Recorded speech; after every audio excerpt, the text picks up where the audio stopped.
প্রিয় দর্শক বন্ধু, আজকের ভিডিওতে আমি সংক্ষিপ্ত আকারে আলোচনা করব ভগবান গণেশের শক্তিশালী মন্ত্র।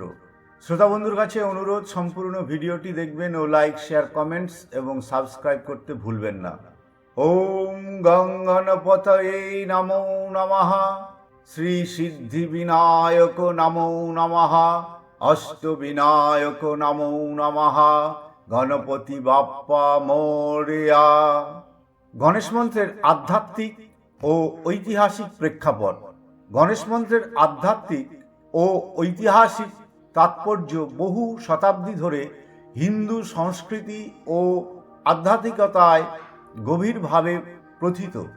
এই মন্ত্রগুলি ভগবান গণেশের প্রতি শ্রদ্ধা ও বিশ্বাসের প্রতীক এবং আধ্যাত্মিক চর্চার মাধ্যমে জীবনে সাফল্য, শান্তি এবং সমৃদ্ধি এনে দেয়। আধ্যাত্মিক প্রেক্ষাপট: বিঘ্নহর্তা, বাধা অপসারণকারী ভগবান গণেশকে জীবনের সমস্ত বাধা ও প্রতিবন্ধকতা দূর করার জন্য পূজিত করা হয়। মন্ত্র জপ করলে ভক্তের জীবনে নৈতিক শক্তি এবং আত্মবিশ্বাস বৃদ্ধি পায়। জ্ঞানের দেবতা ভগবান গণেশ হলেন জ্ঞান, প্রজ্ঞা এবং বুদ্ধির প্রতীক। মন্ত্রজপের মাধ্যমে মানুষ তার জ্ঞান ও মানসিক স্থিরতা বৃদ্ধি করতে পারে। এটি আত্ম উন্নয়নের পথে সহায়ক। শুভ সূচনা: গণেশ মন্ত্র নতুন কাজ শুরু করার আগে জপ করা হয়, যা প্রতিটি কাজে শুভ ও সফলতার জন্য আশীর্বাদ বয়ে আনে। ধ্যান ও চেতনা বৃদ্ধি: এই মন্ত্রগুলি ধ্যানের সময় জপ করলে মনের একাগ্রতা বাড়ে এবং আত্মার সাথে সংযোগ স্থাপন হয়। এটি ভক্তকে দৈহিক ও মানসিক শান্তি প্রদান করে। ঐতিহাসিক প্রেক্ষাপট: প্রাচীন বৈদিক যুগ থেকে প্রচলিত গণেশ মন্ত্রের উল্লেখ প্রাচীন বৈদিক সাহিত্যে পাওয়া যায়। এই মন্ত্রগুলি তখন থেকেই পূজা ও আচার অনুষ্ঠানে ব্যবহৃত হয়ে আসছে। পুরাণের বিবরণ: গণেশ পুরাণ এবং অন্যান্য হিন্দু ধর্মগ্রন্থে গণেশ মন্ত্রের গুরুত্ব বর্ণিত হয়েছে। এতে গণেশকে অষ্টবিনায়ক রূপে পূজার কথা বলা হয়েছে। গণেশ চতুর্থী উৎসব: গণেশ চতুর্থী উৎসবের সময় গণেশ মন্ত্র জপ করা অত্যন্ত প্রচলিত। এটি ভক্তদের মধ্যে ঐক্য এবং ভক্তি বৃদ্ধি করে। ভারতের বিভিন্ন অঞ্চলে বৈচিত্র্যময় চর্চা: ভারতের প্রতিটি অঞ্চলে ভিন্ন ভিন্ন রীতিতে গণেশ মন্ত্র চর্চা করা হয়। মহারাষ্ট্রে গণপতি বাপ্পার প্রতি ভক্তি ও মন্ত্র জপের বিশেষ গুরুত্ব রয়েছে।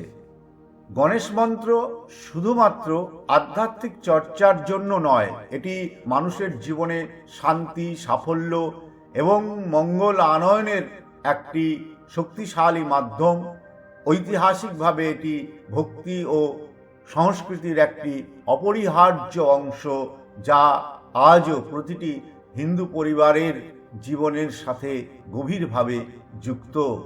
এই মন্ত্রগুলির অর্থ: ওম গং গণপতয়ে নমো নমঃ। অর্থ: ভগবান গণেশের প্রতি বারংবার প্রণাম, তিনি সকল জ্ঞানের উৎস এবং জীবনের সমস্ত বিঘ্ন অপসারণ করেন। তাৎপর্য: এই মন্ত্রটি জীবনের সমস্ত কাজ শুরু করার আগে উচ্চারণ করলে সাফল্য নিশ্চিত হয়। শ্রী সিদ্ধি বিনায়ক নমো নমঃ। অর্থ: শ্রী সিদ্ধি বিনায়ক বা সিদ্ধির দেবতার প্রতি প্রণাম। তাৎপর্য: এই মন্ত্রটি সম্পদের প্রাচুর্য ও সফলতা লাভের জন্য জপ করা হয়। অষ্টবিনায়ক নমো নমঃ। অর্থ: অষ্টবিনায়ক অর্থাৎ ভগবান গণেশের 8টি বিশেষ রূপকে প্রণাম। তাৎপর্য: এই মন্ত্রটি ভগবান গণেশের সমগ্র মহিমার প্রতি শ্রদ্ধা জ্ঞাপন করে। গণপতি বাপ্পা মোরয়া। অর্থ: গণপতি বাপ্পাকে আহ্বান এবং তার প্রতি ভক্তিমূলক ধন্যবাদ জ্ঞাপন। তাৎপর্য: এই মন্ত্রটি ভক্তি ও আনন্দের প্রতীক, যা গণেশ চতুর্থীর সময় সাধারণত উচ্চারণ করা হয়। গণেশ মন্ত্রের নিয়মিত চর্চা করলে জীবনে সাফল্য, শান্তি এবং মঙ্গল লাভ হয়। প্রতিদিন এই মন্ত্রগুলি সঠিক নিয়মে এবং ভক্তি সহকারে জপ করলে কিভাবে তা জীবনে প্রভাব ফেলে তা হলো সকালের শুরুতে মন্ত্র জপ। প্রতিদিন সকালে স্নান সেরে পবিত্র চিত্তে গণেশ মন্ত্র জপ করা উচিত। এটি দিনের শুভ সূচনা করে এবং কাজের মধ্যে সাফল্য নিয়ে আসে। ধ্যানের সময় ধ্যানের সময় গণেশ মন্ত্র উচ্চারণ করলে মানসিক শান্তি এবং একাগ্রতা বৃদ্ধি পায়। এটি মানসিক চাপ দূর করে এবং আত্মবিশ্বাস বাড়ায়।